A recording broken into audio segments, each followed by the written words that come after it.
Hello everyone, and welcome back to the show. Today we're diving into a serious issue that affects many people: deportation and asset seizure. While deportation laws vary by country, in the United States the government does not automatically seize a person's assets when they are deported. You'd think that would be a relief, wouldn't you? A little bit of good news in an otherwise terrible situation. Well, buckle up, because this is where it gets really grim.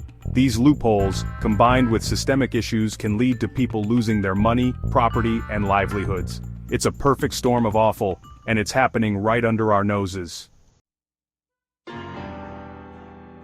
Let's start with something most of us take for granted: access to our own money.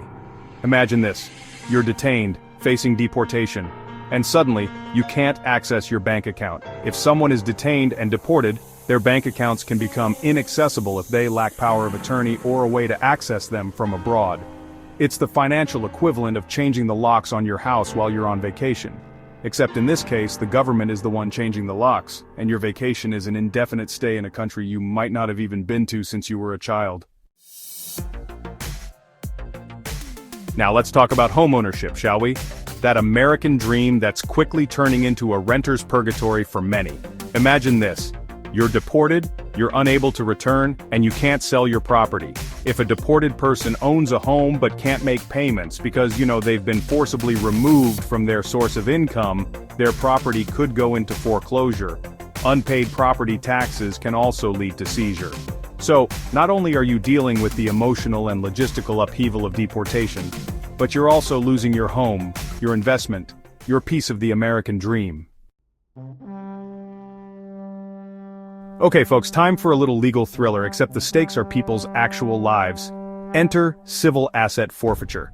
Now this little gem of a law allows law enforcement to seize assets if those assets are tied to illegal activities.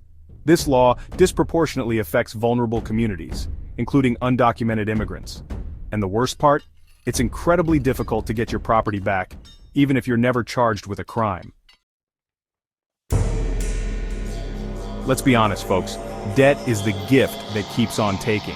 But when you combine it with the threat of deportation, it becomes a whole new monster. If someone has outstanding loans, be it for a car, a house, or even a small business, and they get deported, lenders can, and often do, seize those assets for non-payment. It's like being stuck in a financial quicksand pit. And the more you struggle, the deeper you sink. As if things couldn't get any worse, we now arrive at the truly despicable exploitation and fraud. Some individuals see deportation as an opportunity to prey on the vulnerable, and it's truly the lowest of the low. We're talking about landlords who illegally evict tenants facing deportation, businesses that withhold wages or refuse to pay out earned benefits, and even family members who exploit power of attorney to seize control of bank accounts and property. It's a perfect storm of vulnerability, and it's happening right under our noses. So, who benefits from this mess? Well, it's not exactly a mystery, is it? Banks, creditors, and real estate investors are all too happy to profit from repossessed homes, cars, or businesses. Law enforcement agencies, as much as they hate to admit it, sometimes get to keep portions of seized assets under those conveniently broad civil forfeiture laws. And let's not forget about the unscrupulous employers who exploit undocumented workers, then fire or report them to immigration to avoid paying wages or benefits. But it doesn't have to be this way. Legal representation, even if it seems impossible to afford, can make all the difference. Setting up a power of attorney in advance can prevent accounts from being frozen, because knowledge is power, and it's time we empower ourselves to fight back.